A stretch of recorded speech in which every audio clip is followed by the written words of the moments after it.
Hi, xin chào tất cả anh chị. Hôm nay là ngày 24 tháng 11 tháng 4 và chúng ta 25. sẽ cùng nhau hôm nay là ngày 25 à? Ừm. Hôm nay là ngày 25 tháng 4 và chúng ta sẽ cùng nhau kể về câu chuyện K-pop. As today is the April the 25th, so we're gonna switch into English, right? I've been telling this rarely at night on the 25th already. It's almost going to the 26th. But just as we are trying to be as disciplined as possible, so that's why I'm still here telling the pen straight, and I hope that I will be able to keep this good habit moving on. Okay, so what is this? It's a pen. What do we use the pen for? To write. Now there's a dog inside the room. I'm gonna wait this in front of the dog. What does the dog do? The dog probably will sniff, lick, or chew the shade. Does the dog see this one as a pen? No. So for the dog, this one is not a pen, but for the human, it is a pen. So who is correct, the dog or the human? The answer is both are correct. For the dog, this one is a chewing toy, but for the human, this one is a pen to write. The dog is correct in the dog world, and the human is also correct in the human world. So that is our first lesson. Both are correct. Now let's imagine that there is a table in front of me, so I'm gonna put this thing on the table, and then both the dog and I will walk out the room. So inside the room there'll be no human, no dog. What does this thing become? Either still a pen or a chewing toy, or it becomes neither a pen nor a chewing toy. Okay, and it's actually almost nothing, and the ancient wisdom will call this one as the emptiness. The emptiness is actually a very magical definition. As we understand the emptiness, we'll be able to achieve anything in our life. Just like Ishima Guru applied the emptiness into his business and was able to build a business with a revenue of $250 million a year. So what is the emptiness? Why is that so magical? Let's go back to the pen story, okay? So this technically on the table where there's no human, no dog, and nothing to interact with. It comes back to true self, we call it the emptiness. So the emptiness is not, it's not darkness, it's not nothingness, it's not, no feeling, no thinking. The emptiness is just self, it doesn't interact with anyone. So in reality, we, each and every one of us, whether we are human, animal, object, we are all has the emptiness. Yes, we all have the emptiness. But then, okay, in reality, we always interact with someone. So the magical of that is that we always has the potential to become anyone or anything, depending on who or what is looking at us at that very moment. So what do I mean by that? So come back to the pen story, okay? So this is technically on the table where there's no human, no dog, it is almost nothing. But as soon as I go back into the room and I look at this becomes a pen. When the dog comes back to the room and the dog looks at this becomes a chewing toy. When both the dog and I come back to the room at the very same time, we both look at this at the very same time, what does this thing become? Or become two things, a pen for me and a chewing toy for the dog. So a single thing, right? When there's no human, no dog, it becomes almost nothing, and it is the emptiness. But it also has the potential to become either a pen or chewing toy, or both the pen and the chewing toy at the very same times, right? So depending on who or what is looking at that at the very moment. So that is our second lesson. Along with the emptiness, we all have limitless potential. Now I see this as a pen. So does this pen coming from me, or does this pen coming from the thing itself? This pen is actually coming from me. Why am I so certain?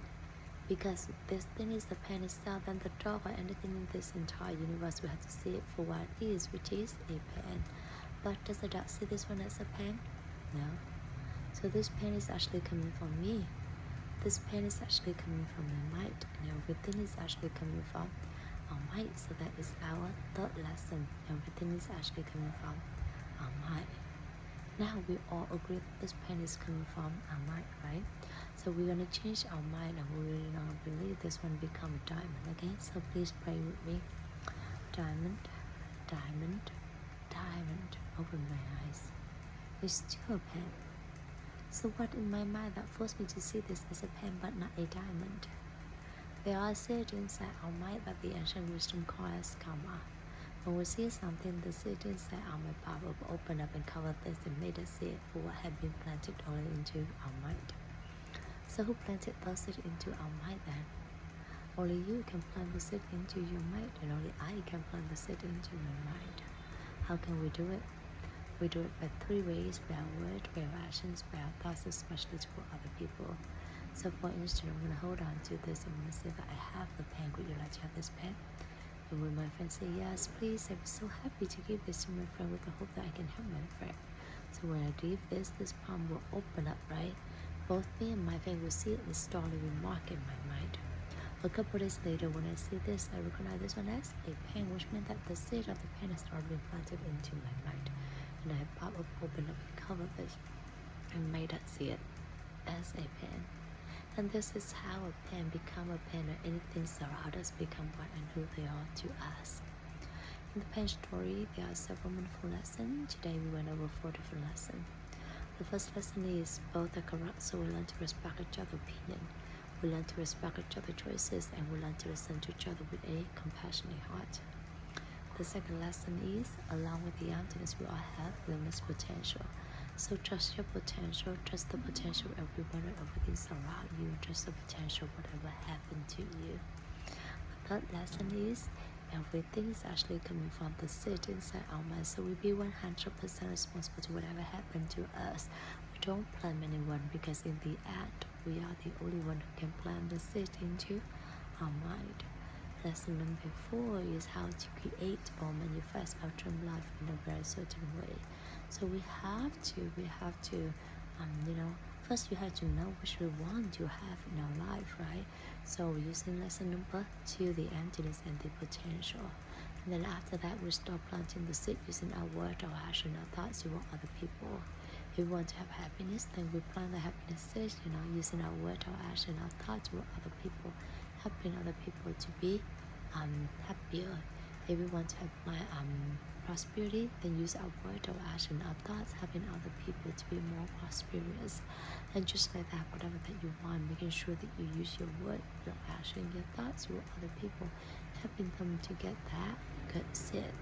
And that is the way, the best way for you to plant that seed firmly into your mind, so that one day it's going to become the reality for you. And the lesson that I would like to share with you all today is that actually we have a very long way for our flight today. It got delayed. So we were supposed to, we left our house at 1:30, expecting that we're gonna come and get on our flight around 4:10. But then the flight got delayed significantly, so we didn't leave until 7-ish or so. But then we got pretty get here, we get pretty tired. But then, the things I want to tell you is that during that time, during the waiting time, fortunately I was able to bring my book with me, so I was able to finish the whole book, and even during the waiting time as well as during the flight. And I'm very happy that I was able to finish that. And I recognize that, yes, it's the waiting time, but then it might be problematic. We might get very tired, but then it's also a good opportunity for me to be able to finish my book. So a single thing, but we have different perspective to look into that, right? And I think that's one more time. It was a echo of the saying that whatever happened to me at this very moment is the best thing that can happen to me. And once we be able to see that in that perspective, we'll be able to see the beauty of life. We'll be able to see the potential of everything around us, everything that happened to us.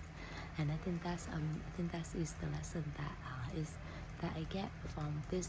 This thing is that we got delayed, we got very tired. But then in the end, I was able to finish my book. I'm very happy with it. And then we also bought the insurance, so we got redemption for that as well.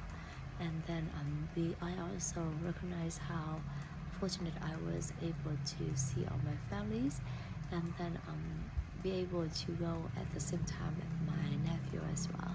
So it's something really, really good. So that's Thank you so much everyone for listening to me today. Thank you Ellen for calling me in this 2000-day journey. And by me sharing with you the pain story of my lesson is something good. I would like to dedicate that to my dearest family, to my friends, to my co-workers, to my neighbors, to my clients, or to any living things in this world and any other worlds, with love, wisdom, and gratitude. Thank you so much everyone. Have a beautiful day. Bye bye.